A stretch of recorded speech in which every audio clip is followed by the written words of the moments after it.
नमस्कार स्टूडेंट, सभी छात्र छात्राओं को नमस्कार। मैं डॉक्टर गजेंद्र सिंह शेखावत मोता कॉलेज से आज मानव भूगोल के एक नए टॉपिक इकाई फर्स्ट का मानव भूगोल का विषय क्षेत्र लेकर आया हूं आपके सामने। मानव भूगोल का क्षेत्र वर्तमान समय में विस्तृत होता जा रहा है। इसमें मुख्य रूप से दो तत्वों पर जोर दिया जाता है, एक प्राकृतिक तत्वों पर, प्राकृतिक वातावरण, और दूसरा सांस्कृतिक वातावरण। सांस्कृतिक वातावरण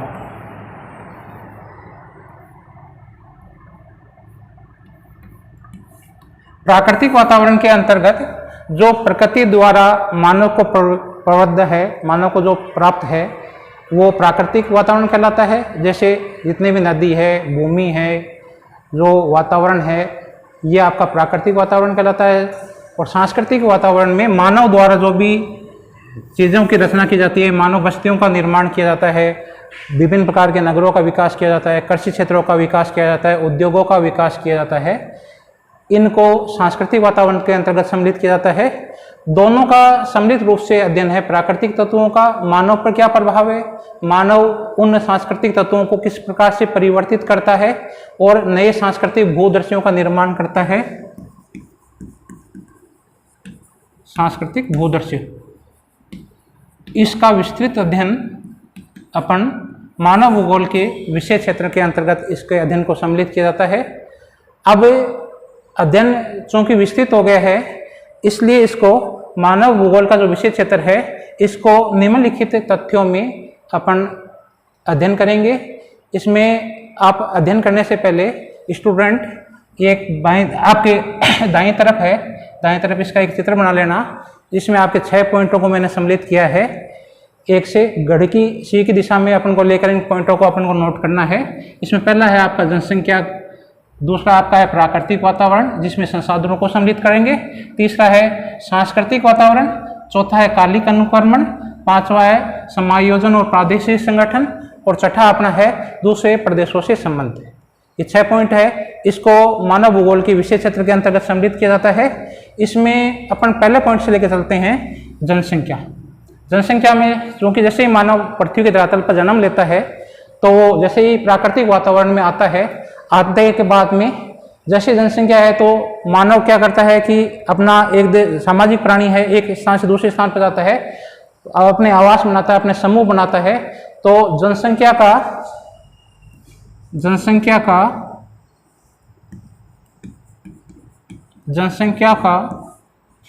वितरण, जनसंख्या का प्रारूप, मानव बस्तियां, मानव आवास,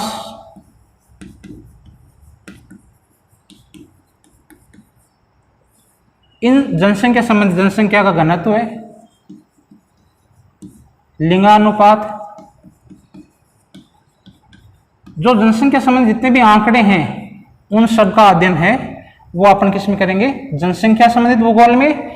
और ये जनसंख्या संबंधित भूगोल है, ये मानव भूगोल की एक शाखा है।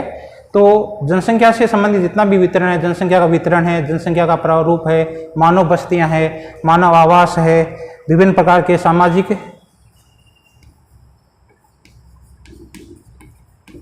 प्रारूप हैं, इन सब का अध्ययन है वो जनसंख्या में किया जाता है। और इन जनसंख्या से संबंधित जितने भी आंकड़े हैं वो अपन मानव भूगोल के विषय क्षेत्र के अंतर्गत पढ़ते हैं। तो आपका जनसंख्या से संबंधित टॉपिक है, ये क्लियर हो जाना चाहिए कि इसमें जनसंख्या का वितरण, प्रारूप, मानव बस्तियां, मानव आवास, सामाजिक व्यवस्था, घनत्व है, लिंगानुपात है, इन सब का अध्ययन है वो जनसंख्या से संबंधित करते हैं। और जनसंख्या भूगोल का ये मुख्य विषय हो जाता है, जनसंख्या से संबंधित अध्ययन। तो मानव भूगोल का जो विषय क्षेत्र है उसमें जनसंख्या को अपने मुख्य रूप से लेते हैं। दूसरा अपना पॉइंट है प्राकृतिक वातावरण।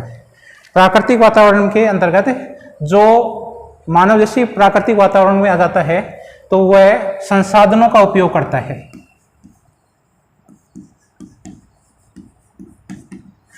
मानव जैसे ही जितने भी जो प्राकृतिक वस्तुएं हैं उनको अपने उपयोग के योग्य बनाता है तो वो संसाधन कहलाते हैं। और ये प्राकृतिक संसाधन है, इसमें मुख्य रूप से आप क्या जाएगा, भूमि, जल, कृषि, खनिज, इन सब का अध्ययन है वो मानव है अपने उपयोग के लिए करता है, अपनी आवश्यकता के लिए करता है। और ये जो प्राकृतिक रूप से जो वातावरण के साथ में जो संसाधनों का उपयोग करता है, जिसमें भूमि है, जल है, कृषि है, खनिज है, इनका क्या वितरण है, मानव के लिए किस प्रकार उपयोगी है, कहाँ कहाँ पाए जाते हैं, उत्पादन कितना होता है, इन सब संसाधनों का अध्ययन है ये मुख्य रूप से मानव भूगोल में किया जाता है। तो ये भी मानव भूगोल का एक विशेष क्षेत्र हो गया है, मुख्य क्षेत्र हो गया है कि संसाधनों का वितरण किस प्रकार से है, उत्पादन कितना होता है, जो संसाधन है उसमें भूमि है, जल है, कृषि है, खनिज है, इनका वितरण किस प्रकार से है। तो ये भी मानव भूगोल का मुख्य बिंदु है, अध्ययन करने का मुख्य बिंदु है। कौन सा, प्राकृतिक वातावरण और प्राकृतिक वातावरण में जो संसाधन है उनका उपयोग महत्वपूर्ण आपका बिंदु बनता है, महत्वपूर्ण इसका विषय बनता है मानव भूगोल का, कि संसाधन है वो मानव के किस प्रकार से वितरित हैं, भूमि का उपयोग किस प्रकार से है, जल का उपयोग किस प्रकार से है, खनिज का उपयोग वितरण किस प्रकार से है। तीसरा अपना पॉइंट है सांस्कृतिक वातावरण। सांस्कृतिक वातावरण में मानव वातावरण के साथ, मानव वातावरण के साथ किस प्रकार से समायोजित है,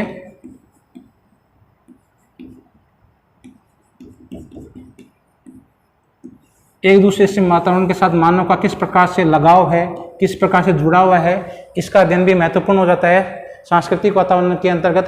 सांस्कृतिक वातावरण में आपको बताया था कि जितने भी है प्रकृति ने मानव को क्या दिया, प्राकृतिक कारक दिए और मानव उसको अपने योग्य बना लिया, अपने उपयोग योग्य बना लिया, तो क्या कहलाए, सांस्कृतिक वातावरण, सांस्कृतिक भूदृश्य।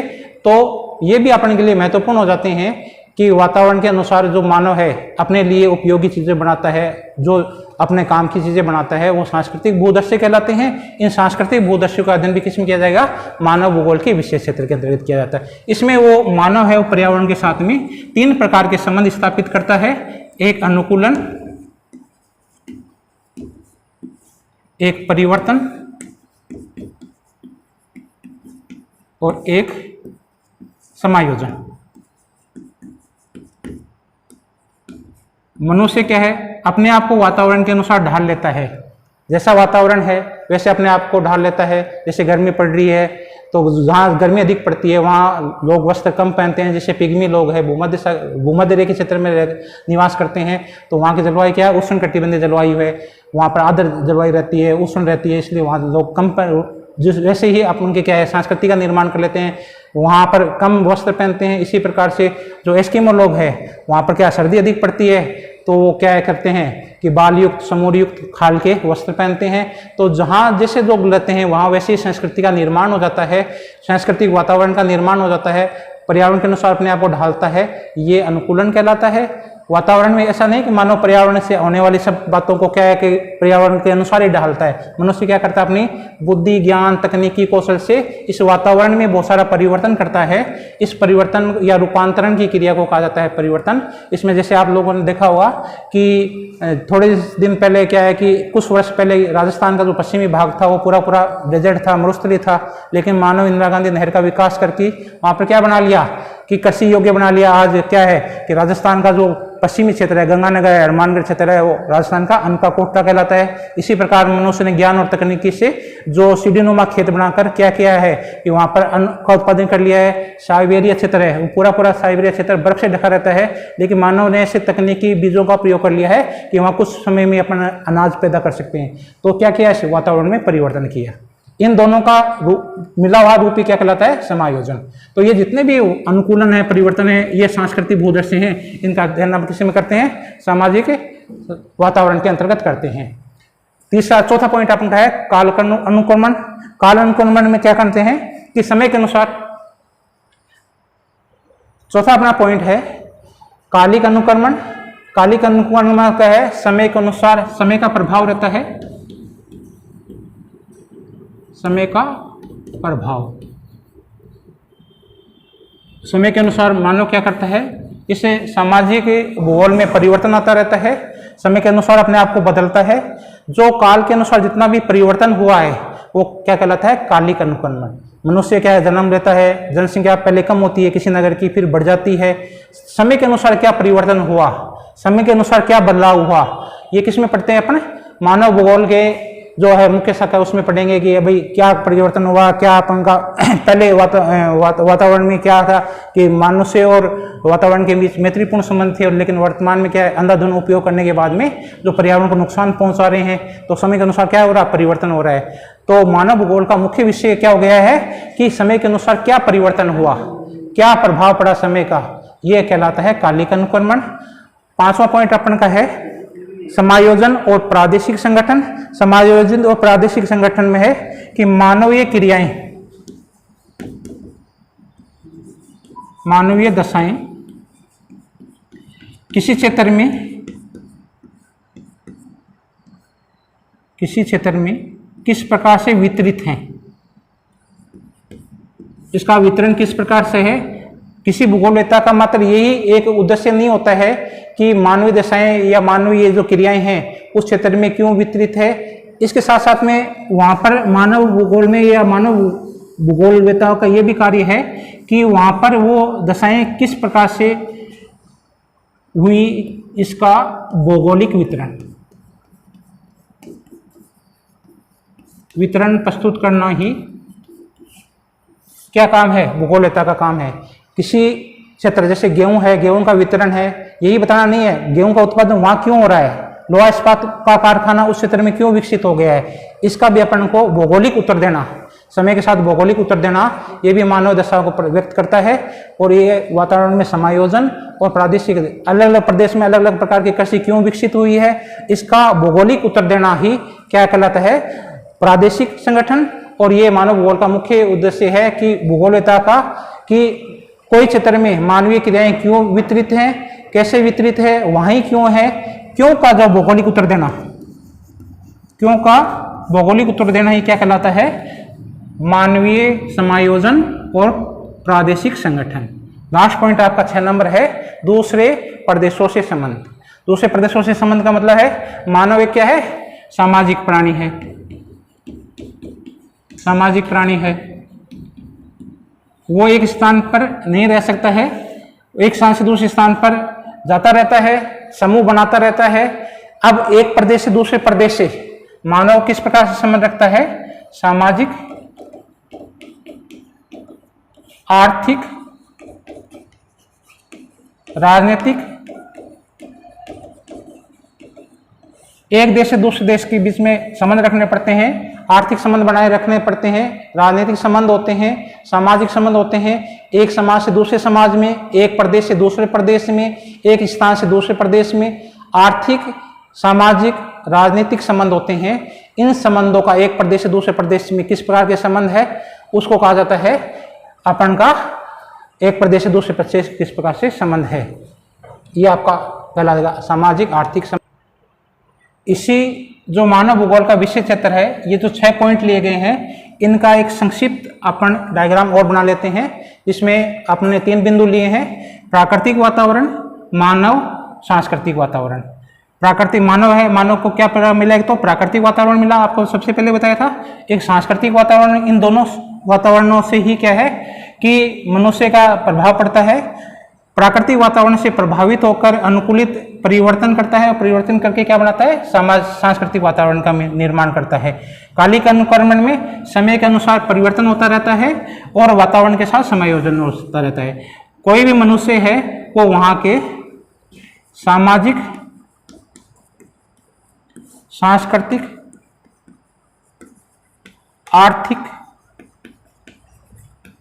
वातावरण से प्रभावित होता है, खुद प्रभावित होता है इन वातावरण से, और इस वातावरण में भी क्या है, परिवर्तन लाता है, खुद अनुकूलन करता है और इस वातावरण में भी परिवर्तन लाता है। जब परिवर्तन लाता है तो इसको सांस्कृतिक वातावरण कहते हैं, और जब अनुकूलन और परिवर्तन करता है तो इसको कहा जाता है वातावरण समायोजन। तो प्राकृतिक वातावरण और सांस्कृतिक वातावरण है, इनसे मानव संबंधित हैं, इसमें समय के अनुसार परिवर्तन होता रहता है, बदलता रहता है, कालक्रम के अनुसार इसको कालिक अनुक्रमण कहा जाता है। और मनुष्य जब वातावरण के साथ प्राकृतिक वातावरण में जलवायु है, मिट्टी है, वातावरण है, वहाँ की वन है, लकड़ी प्राप्त करता है, ये सब वातावरण से जो प्राप्त करता है और इसमें जो परिवर्तन करता है उसको सांस्कृतिक भूदर्शियों का निर्माण करता है, सांस्कृतिक वातावरण का निर्माण करता है। तो अनुकूलन परिवर्तन इस क्रिया को कहा जाता है वातावरण समायोजन की क्रिया। अब इसमें समय के अनुसार मनुष्य क्या है कि इसमें परिवर्तन आता रहता है समय के अनुसार। पहले मानव के साथ क्या है कि वातावरण के मैत्रीपूर्ण संबंध थे, जितना उत्पादन करते थे उससे पर्यावरण को वापस मिल जाता था।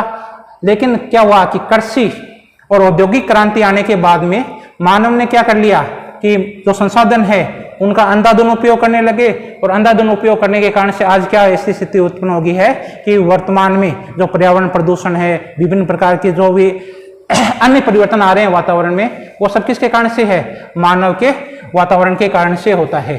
तो ये मानव भूगोल के विषय क्षेत्र को विभिन्न भूगोलवेताओं ने अपने अनुसार बांटा है। कंपटीशन के लिए ये आपके इंपॉर्टेंट बन जाता है यहाँ पर कि ये इसमें डायरेक्ट प्रश्न पूछते हैं कि ब्लास के अनुसार मानव भूगोल को कितने क्षेत्र में बांटा है, एटिंगटन के अनुसार मानव भूगोल को कितने क्षेत्र में बांटा है। डायरेक्ट प्रश्न पूछे जाते हैं आपसे। तो ब्लास का याद रखना आपको। ब्लास कौन था? विडाल डी ब्लास, जिसने मानव भूगोल की प्रकृति के बारे में बताया था। किसके जनक है? ये संभववाद के जनक है, संभववाद के जनक है, फ्रांसीसी भूगोलवेता है।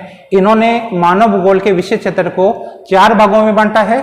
4 भाग कौन कौन से हैं? जो आपको ये 6 पॉइंट लिखाए हैं, इन 6 पॉइंटों में से ही इनके ये सब पॉइंट बनते हैं। पहला जनसंख्या का, आपको बताया था जनसंख्या का। जनसंख्या में क्या पढ़ा जाता है? मानव का जो बस्तियों का प्रतिरूप किस प्रकार से है, मानव जनसंख्या कितनी है, जनसंख्या का वितरण किस प्रकार से है, जनसंख्या में आपके कौन कौन से लिंगानुपात है, कितने आपका उसका घनत्व है। इन सब जनसंख्या से संबंधित जितने भी टॉपिकों का अध्ययन किया जाता है वो किस में किया जाएगा? मानव भूगोल में किया जाएगा। तो महत्वपूर्ण शाखा है मानव भूगोल की जनसंख्या के बारे में अध्ययन करना। विषय क्षेत्र में इंपॉर्टेंट क्या चीज होगी? जनसंख्या। इसी प्रकार सांस्कृतिक तत्व है। सांस्कृतिक तत्व में भवन का निर्माण करना, भवन में कौन कौन सी सामग्री का आवास अधिवास किस प्रकार से है, सांस्कृतिक भूदर्शियों का निर्माण किस प्रकार से किया जाता है। कौन सा हो गया? 3 नंबर पॉइंट, सांस्कृतिक वातावरण। ये आपका क्या है? सांस्कृतिक तत्व है। परिवहन के कौन कौन से साधन काम में लेता है? यातायात के कौन से साधन का जाल बसा हुआ है? रेल साधन का प्रयोग करता है। परिवहन के कौन कौन से साधन है? परिवहन के प्रकार कौन कौन से हैं? यातायात में वायु मार्ग का प्रयोग करते हैं। अंतर्राष्ट्रीय हवाई अड्डे कहाँ कहाँ है? अंतर्राष्ट्रीय मार्ग कौन कौन से हैं? जल परिवहन कौन कौन से हैं? कौन से साधनों का उपयोग करता है? कौन सा सस्ता रहता है साधन, कौन सा महंगा पड़ेगा? जैसे पर्वतीय क्षेत्र है तो वहां पर क्या है कि यातायात के सड़क परिवहन कम आपका उपयोग में लिया जाता है।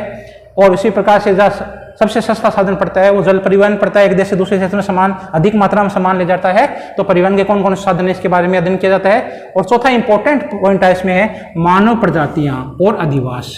मानव प्रजातियों में विभिन्न प्रकार की मानव की प्रजातियां पाई जाती है, जैसे नार्डिक है, मास्टोलाइड है, मंगोलाइड है। ये जितनी भी प्रजातियां हैं इन प्रजातियों का अध्ययन भी किस में किया जाता है? मानव भूगोल के विषय क्षेत्र में। कौन मानता है? ब्लास के अनुसार ये 4 पॉइंट है, जनसंख्या, सांस्कृतिक तत्व, परिवहन और मानव प्रजातियां और अधिवास। इसी प्रकार से एटिंगटन महोदय ने मानव भूगोल के विषय क्षेत्र को 2 भागों में बांटा है। पहला आपका है भौतिक दशाएं। भौतिक दशा में कौन सी? जो फिजिकल कंडीशन है। जो फिजिकल कंडीशन कौन सी है कि तापमान है, वायुदाब है, जो वातावरण ने अपन को दी है, जितना भी तापमान है, आपका बरसात कितनी है, आपका वायुराशि कितनी प्रकार की है, ये सब जो पर्यावरण ने दी है ये भौतिक दशाएं कहलाती है। और इन भौतिक दशाओं में मानव किस प्रकार का व्यवहार करता है ये अभिव्यंजना कहलाता है। किस प्रकार का रिस्पॉन्स देता है मानव, किस प्रकार से अपने आप को बदलता है, किस प्रकार से उसमें परिवर्तन करता है, ये सब कहलाता है मानवीय अभिव्यंजनाएं या मानवीय रिस्पॉन्स।